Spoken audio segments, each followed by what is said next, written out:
There's a game on Steam right now, a game that people paid money for, where you have to monitor your character's sodium intake, track how many vitamins are in a single berry, and then watch him take a dump in the woods because his digestive system is fully simulated.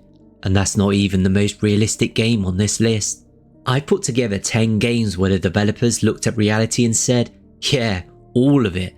And the results range from actually incredible to absolutely unhinged. Some of these will make you a better person. Most of them will make you uninstall. Let's jump into it. We're starting with The Long Dark. And I'm starting here because this game tricked me. The art style is gorgeous, paintingly quiet, almost peaceful. And then you step outside and the game decides you're going to die in 9 minutes. This is survival in the Canadian wilderness, and it is not messing around. You've got 4 meters to manage: calories, thirst, fatigue and warmth, and all of them are trying to kill you at the same time. Hypothermia doesn't creep in, it sprints at you. You can get frostbite on individual body parts. Wildlife isn't just there for ambience. A wolf will stalk you for actual in-game minutes before attacking, and a bear will ruin your entire week.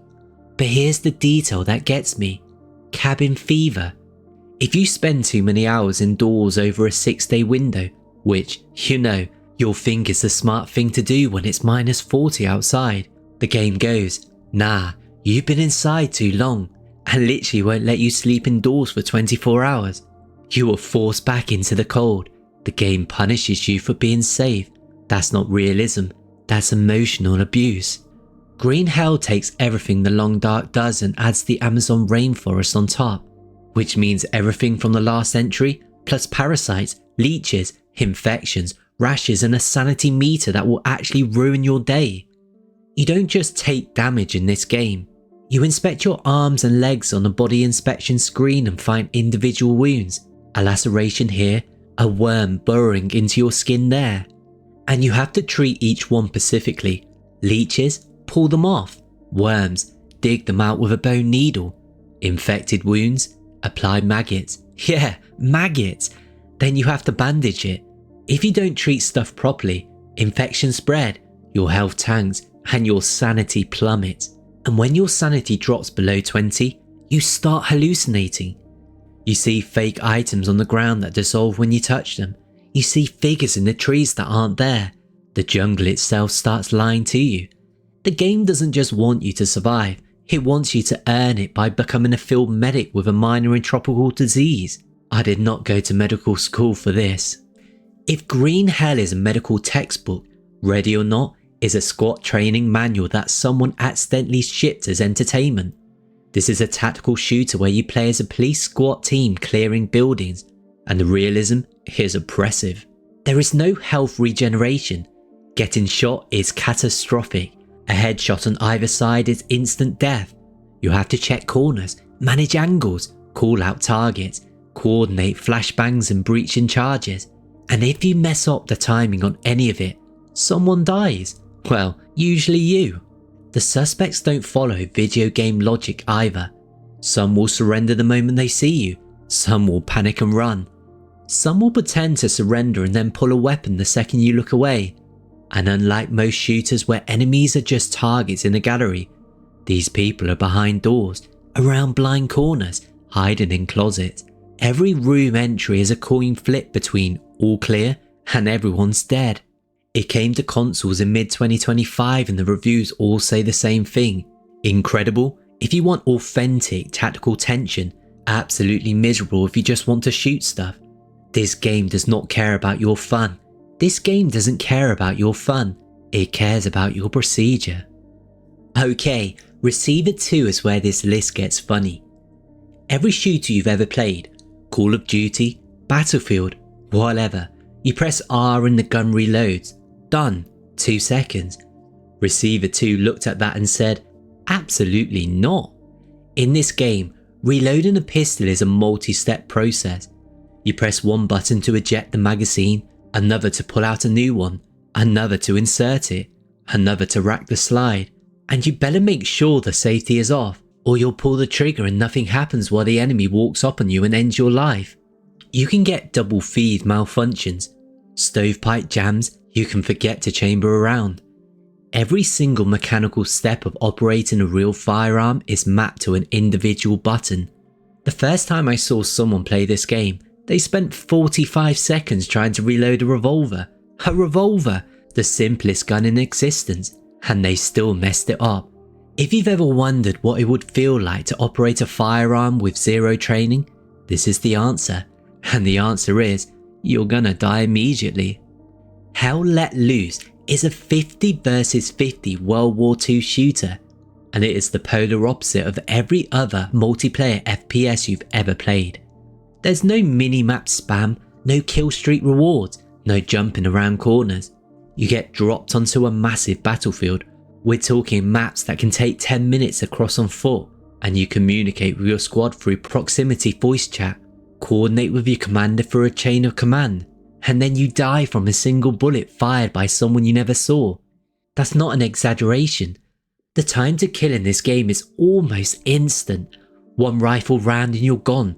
Artillery can wipe entire squads without warning. And the suppression system means that even bullets landing near you can make your screen shake, your vision blur, and your aim go haywire. So even the bullets that miss you can still ruin your day. The game's been out since 2021, still pulls thousands of players on Steam. It's on PS5 and Xbox Series XS, and there's a Vietnam standalone coming this year. But if you go into expecting Battlefield, you will have the worst evening of your life. The game rewards patience, communication, and accepting that you will spend large stretches of time walking, repositioning, and dying without even seeing what killed you. War is hell. This game took that literally. Kingdom Come Deliverance 2 came out in February 2025, and it immediately became the gold standard for, we put realism in our RPG and we meant it. You play as Henry, a medieval peasant, and the game treats you like one. Combat isn't flashy, it's chunky, stamina dependent, directional, and actually difficult early on because Henry is not a trained soldier. You will lose fights to random bandits because you don't know how to swing a sword properly yet, and the game thinks that's hilarious and also historically accurate. But the realism goes so much deeper than combat. NPCs react to how you look. Walk into a noble's house covered in mud and blood, they'll treat you like dirt. Wear stolen clothes, people might recognise them. Your hygiene is tracked, you need to bathe, wash your clothes at specific laundry spots, and use soap. There's a full reputation system where your actions in one town affect how people treat you in the next. You need to eat, sleep, and manage fatigue. The combat stamina system means you can't just spam attacks, you will gas out. And if you turn on hardcore mode, the game removes fast travel entirely, strips the HUD, takes away compass markers, and removes your position from the map. You're navigating medieval Bohemia by landmarks and road signs like an actual 15th century person.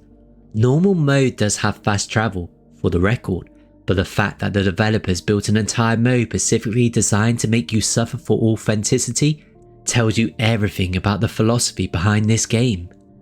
I need you to understand something about Microsoft Flight Simulator 2024.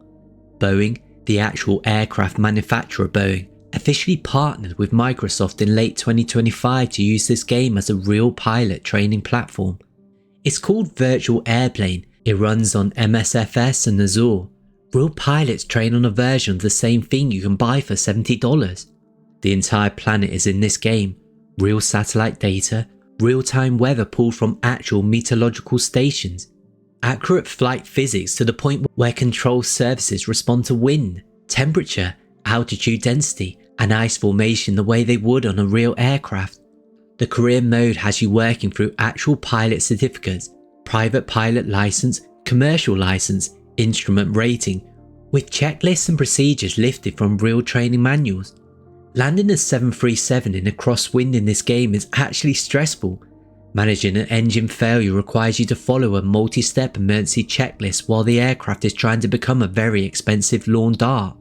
And if you think you'll just casually fly a Cessna around, sure, until you forget to check your fuel mixture, or your carburetor ice up because you didn't apply carb heat, or you stall because you pulled up too aggressively at low speed. This is a game where you can spend 40 minutes doing pre-flight checks before you even move. And the scariest part? Some people do this for fun, voluntarily, every day. Project Zomboid's tagline is, "This is how you died." And I want you to sit with that for a second. Not, "This is how you survived." Not, "This is how you won." This is how you died. Because you will, every single time. It's an isometric zombie survival game that has been in development for over a decade, and the depth of its realism is staggering. Injuries are tracked individually, broken bones, deep wounds, infections, pain levels, anxiety and depression.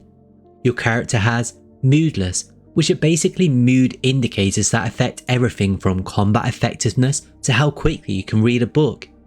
You can get sick from eating raw food, develop an infection from an untreated scratch, and watch your character slowly turn into a zombie over the course of several real-time hours because one zombie got a lucky scratch 3 days ago.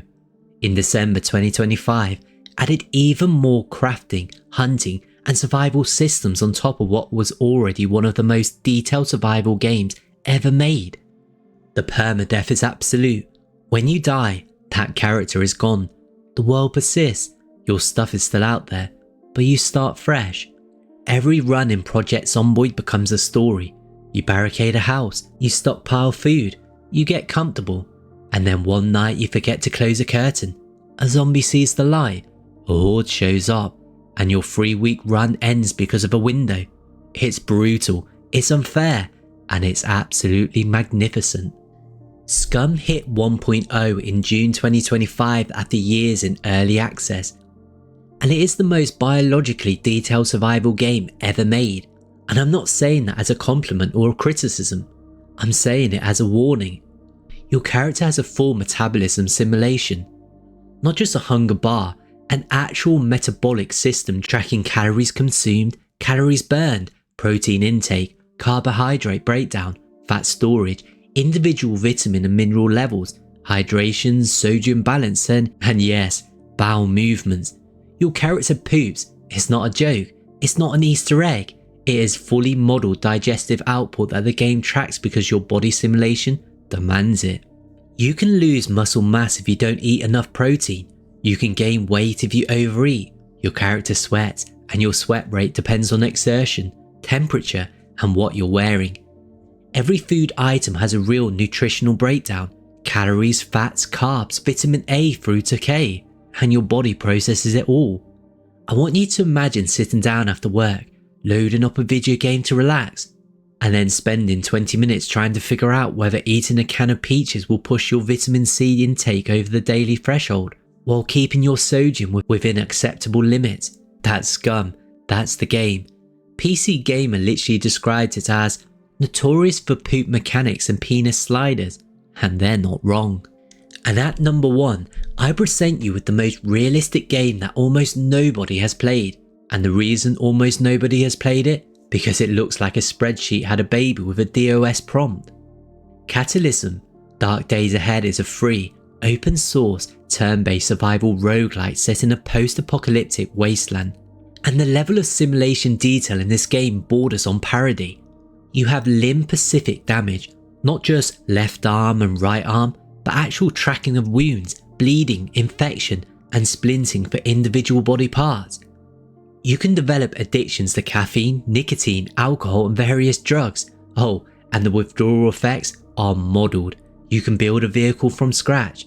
Not press X to craft car. I mean find a chassis, attach wheels, wire an engine, install a fuel tank, add solar panels, and bolt on armour plating, and then you drive your Frankenstein death machine through a horde of zombies.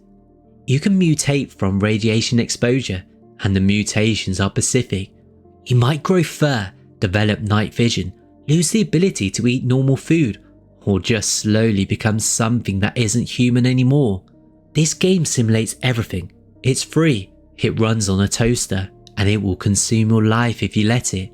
Cataclysm Dark Days Ahead is the final boss of realism in gaming, and it doesn't even have graphics, just vibes, terrifying, oppressively detailed vibes. That's 10 games where realism went too far, or maybe exactly far enough, depending on how much you hate yourself. If you played any of these, drop a comment and tell me which one broke you first. If you haven't played any of them, honestly, start with Long Dark or Project Zomboid. They'll ease you in gently before destroying your will to live. Subscribe if you want more of these, and I'll see you in the next one.